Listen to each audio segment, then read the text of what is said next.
దేవుని కృప, మీ అందరి ప్రార్థనలు, ముఖ్యంగా నా ఫ్యాన్స్ నాకు ఇచ్చిన సపోర్ట్ అది ఊహకి అతీతం. దేశంలో ప్రపంచంలో ఎవ్వరు పొందని అభిమానం, ప్రేమ మెసేజ్లు ద్వారా మీరు నాకు పంపిస్తున్నారు. ప్రాణాలకి తెగించి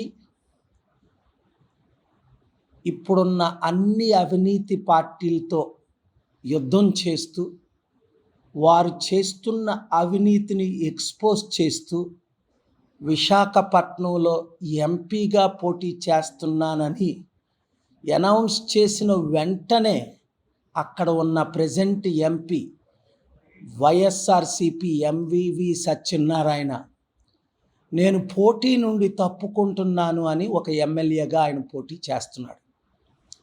అలాగే 5,000 ఓట్లతో ఓడిపోయిన టీడీపీ అభ్యర్థి 4.5 లక్షలు వచ్చిన ఆయన భరత్ నేను టీడీపీ తరపుని పాలుగారికి అపోజిషన్గా పోటీ చేయనని ఆయన మెసేజ్లు పంపించి డైరెక్ట్గా అందరితో చెప్తున్నాడు. 3వ స్థానం వచ్చిన జేడి లక్ష్మీనారాయణ గారు జనసేన పార్టీ తరపుని ఇదే ఆఫీస్కి నవంబర్లో వచ్చి నేను సంపూర్ణ మద్దతు మీకు ఇస్తున్నానండి, మీలాంటి వారు పార్లమెంట్లో అడుగు పెడితే దేశం బాగుపడుతుంది, రాష్ట్రం బాగుపడుతుంది, క్రైస్తవులు, ముస్లింలు, హిందువులు సెక్యులరిజం కాపాడబడుతుంది, అలాంటి వారు అందరం మీకు మద్దతు ఇస్తామని జేడి లక్ష్మీనారాయణ గారు అన్నారు. ఎంత ఎంకరేజ్మెంటు! ఇలాగా ఉన్న 3 క్యాండిడేట్లు కూడా ఈరోజు పోటీలో లేకపోవడం, ఎన్ని ప్రెషర్లు వచ్చినప్పటికీ వారు నాకు మద్దతు ఇవ్వడం అది చాలా సంతోషం. అయితే డిసెంబర్ 25ని నన్ను విషప్రయోగం చేసిన వారు దొరికిపోయారు. 10 రోజులు నా ప్రాణాపాయాల్లో నుంచి బయటపడ్డాను. డాక్టర్ రాంబాబు గారు, డాక్టర్ శైలేష్ గారు, పెద్ద డాక్టర్లు, నర్సులు అద్భుతంగా నాకు ట్రీట్మెంట్ ఇచ్చారు.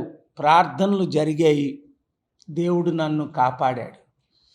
ఎవరు విషప్రయోగం చేశారు అని క్లియర్గా అర్థమైన తర్వాత అక్కడ కమిషనర్ గారికి విశాఖపట్నం ముఖ్యమంత్రి గారిని కూడా కలుద్దామని ప్రయత్నించాను. ఎలాగా తెలంగాణ ముఖ్యమంత్రి రేవంత్ రెడ్డి గారు మన గ్లోబల్ పీస్ సమిట్కి సంపూర్ణ మద్దతు డిసెంబర్ 13న ప్రకటించింది మీకు తెలుసు.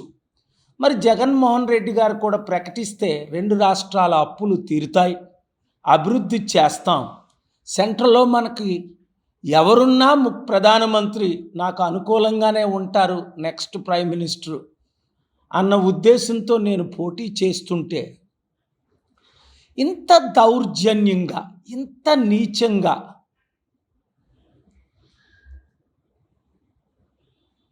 ఇంత దిగజారిన స్థితికి 21st 22nd సెంచరీలో ఎంటర్ అవుతున్న మనం రాజకీయాలు ఇంత దిగజారడం ఎంత విచారం.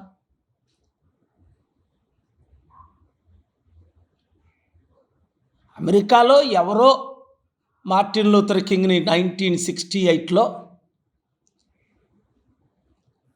కాంగ్రెస్ పార్టీని చిత్తుగా ఓడిద్దామని ప్రజారాజ్యం పార్టీ పెట్టి 70 లక్షల మంది కాపుల్ని, బడుగు బలహీన వర్గాల్ని కాంగ్రెస్ పార్టీకి ఒక మంత్రి పదవికి అమ్మేయడానికి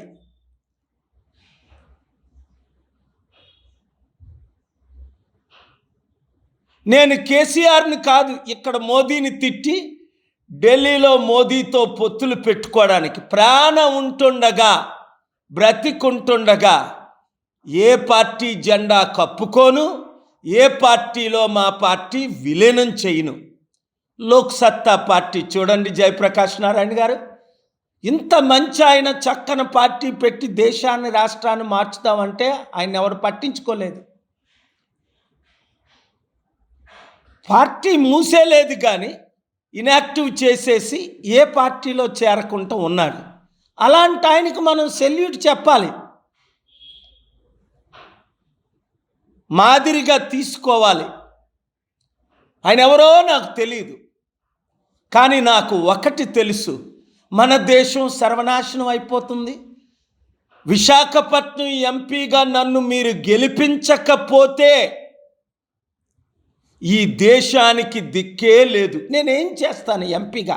విశాఖపట్నాన్ని దుబాయ్ లాగా, హాంకాంగ్ లాగా, సింగపూర్ లాగా, లాస్ ఏంజలస్ లాగా, హాలీవుడ్ సిటీ లాగా మార్చగలనని అందరికీ తెలుసు. నిరుద్యోగ సమస్య విశాఖపట్నంలో నిర్మూలన చేయగలనని తెలుసు.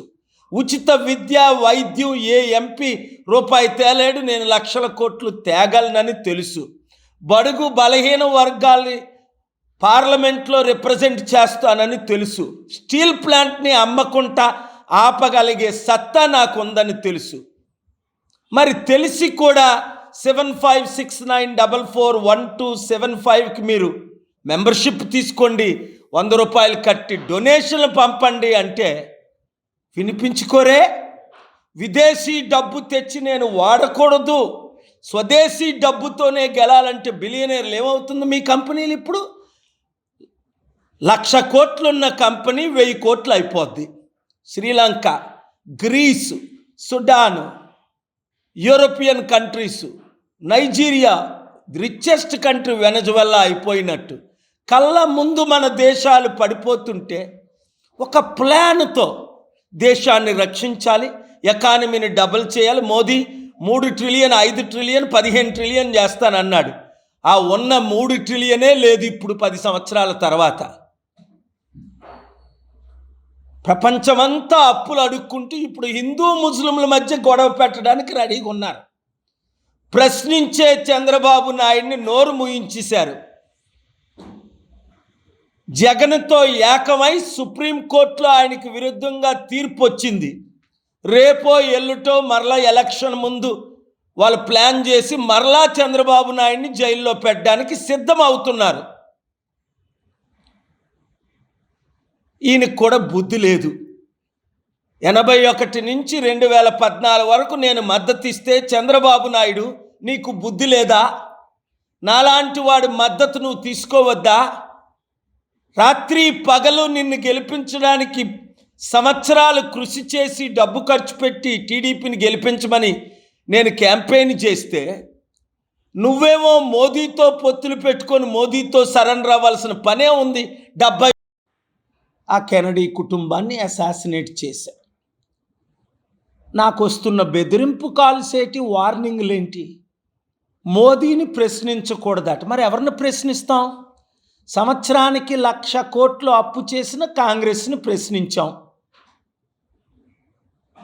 నెలకి 1,00,000 కోట్లు అప్పు చేసి దేశాన్ని సర్వనాశనం చేసిన మోదీని నేను ప్రశ్నించొద్దా? బీజేపీని నేను ప్రశ్నించొద్దా? 25 లక్షల కోట్లు అదానీ అంబానీలకి రుణమాఫీ చేసిన మోదీని ప్రశ్నించొద్దా? 3,600 కోట్లు ఖర్చు పెట్టి వృధా చేసి ధనాన్ని పటేలు విగ్రహాన్ని కట్టిన మోదీని ప్రశ్నించొద్దా? 15 లక్షలు ప్రతి ఒక్కరి జోబీకి ఇస్తాను నల్లధనం తీసుకొని వచ్చి అని 90 కోట్ల మందికి ఆ వాగ్దానం చేసి ఒక్కరికి కూడా డబ్బులు ఇవ్వని మోదీని ప్రశ్నించొద్దా? సంవత్సరానికి 2 కోట్లు ఉద్యోగాలు ఇస్తాం, 10 సంవత్సరాలు 20 కోట్లని చెప్పి 5 లక్షల కంపెనీలు ఇండియాను వదిలేసిన మోదీని నేను ప్రశ్నించొద్దా? 8 లక్షల కోట్లు విశాఖపట్నం స్టీల్ ప్లాంట్ని 8,000 కోట్లకు అమ్మిస్తున్న అదానీకి మోదీని నేను ప్రశ్నించొద్దా? అమెరికా విదేశాల నుంచి క్యూ కట్టేస్తారు మన ఇండియాకి, ఇండియా నెంబర్ 1 అయిపోతుంది అని చెప్పిన మోదీని ప్రశ్నించొద్దా? ఇండియన్స్ ఎక్కడికి వెళ్ళినా వీసాలు అవసరం లేదు, బ్రహ్మరథం పడతారంటే ఈరోజు ఇండియన్స్ ఇండియాను వెళ్ళిపోవడానికి కారణం ఏంటి? ఇండియా సర్వనాశనం అయిపోయింది. మోదీని ప్రశ్నించొద్దా?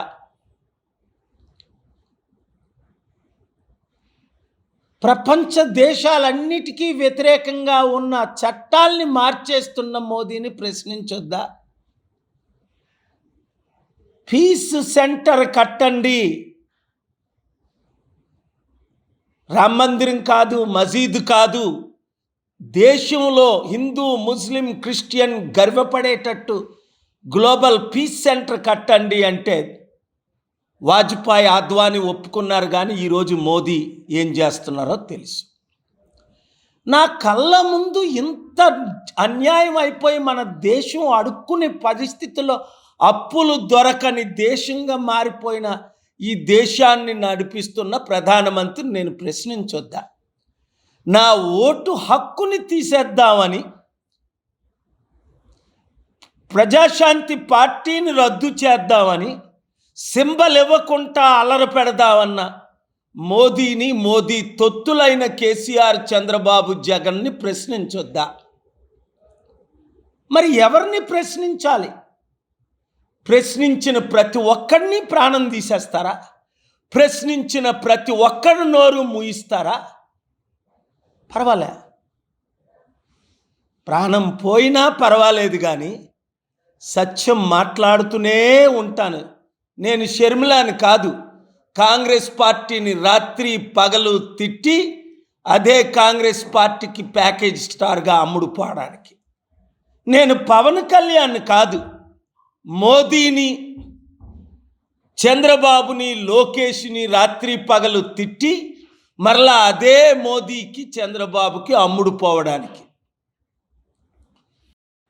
ఆయన అంటే గతి లేదు, మోదీ చెప్పినట్టు చేయకపోతే జైల్లో పెడతాడు. అయితే తెలుగు ప్రజలకు నేను ఇచ్చే పిలుపు, తెలంగాణ మిత్రులారా, తెలుగు ప్రజలారా, ఆంధ్రులారా, మన తెలుగు సత్తా చూపించాలంటే టీడీపీలో టికెట్ రేని కేసినేని నాని, నేనే నానియో, మరలా వైఎస్ఆర్సీపీలో కలడమా, వైఎస్ఆర్సీపీలో టికెట్ రానోళ్ళు టీడీపీలో కలడమా? ఈ రెండు అగ్ర కులాలేనా మనల్ని ఏలాలి? ఈ రెండు కుటుంబాలు, రాజశేఖర రెడ్డి కుటుంబం, చంద్రబాబు నాయుడు కుటుంబమేనా మనల్ని ఏలాలి? ఈ రెండు కులాలేనా మనల్ని ఏలాలి? మనం బీసీలు 60% ఉన్నాం, కాపులు 27% ఉన్నాం. పవన్ కళ్యాణ్ అంటాడు, కాపులందరూ వచ్చి నాతో జాయిన్ అవ్వండి. నేను కాపుల్ని చంపిన వంగవీటి రంగాని చంపిన ఆయనతో నేను జాయిన్ అయిపోయాను. బుద్ధి బుర్ర ఉందా ఆ పవన్ కళ్యాణ్కి? ఇదా? ఇలాంటి సత్యాలు మాట్లాడుతుంటే ఒక్కరేనా నేను బ్రతికుండాలని కోరుకుంటారా? ఎంత అన్యాయం! నేను ప్రశ్నించుకుంటే ఎలాగుండగలను? యేసు ప్రభు నన్ను ఈ దేశానికి పంపించాడు, చనిపోయిన నా భార్యను లేపాడు, రాష్ట్రాన్ని, దేశాన్ని సెక్యులర్ కంట్రీగా హిందూసు, ముస్లిమ్స్, క్రిస్టియన్స్ కలిసి ఉండాలి అంటే, ఎకానమీ డబల్ అవ్వాలి అంటే, అప్పులు తీరాలి అంటే ఎడ్యుకేటెడ్ మీరందరూ ఓటేయరా? ఓటు వేయని ప్రతి ఒక్కడిని దేవుడు శపించుగాక. ముఖ్యంగా విశాఖపట్నంలో కేఏ పాలకు ఓటు వేయని, ఎందుకంటే మేలైనది చేయనెరిగియు అలాగు చేయని వానికి శ్రమ, శాపం, నష్టం అని బైబిల్లో ఉంది. ముస్లింలారా, జగన్మోహన్ రెడ్డి మీతో ఉన్నాడా? మిమ్మల్ని అమ్మలేదా? చంద్రబాబు నాయుడు మిమ్మల్ని అమ్మలేదా? పవన్ కళ్యాణ్ మిమ్మల్ని అమ్మలేదా? BC, SC, ST, Christian, Muslims మీరు ఏకం కారా? అంబేద్కర్ ఆశయాలు నెరవేర్చరా? గద్దరన్న ఆశయాలు నెరవేర్చరా? రాష్ట్రాన్ని, దేశాన్ని కాపాడరా? అందుకే ఈరోజు నేను అనౌన్స్మెంట్ ఏం చేస్తున్నాను హైదరాబాద్ నుండి, నన్ను చంపటానికి వీరందరూ కృషి చేస్తున్నారు. అయినప్పటికీ నేను విశాఖపట్నం ఎంపీగా పోటీ చేస్తున్నానని మరొకసారి అనౌన్స్మెంట్ చేస్తున్నాను. నన్ను ప్రేమించిన వారు, రాష్ట్రాన్ని ప్రేమించిన వారు, దేశాన్ని ప్రేమించిన వారు, దేవుణ్ణి ప్రేమించిన వారు 7569441275 మెంబర్షిప్ తీసుకోండి. వైజాగ్లో అందరినీ కాల్ చేయండి. మీరు రండి, ఇంటింటికి తలుపులు తట్టండి, కేఏ పాలకు ఓటేయమని చెప్పండి. దేశం బాగుపడాలి, మీరు మీ పిల్లలు బాగుపడాలంటే.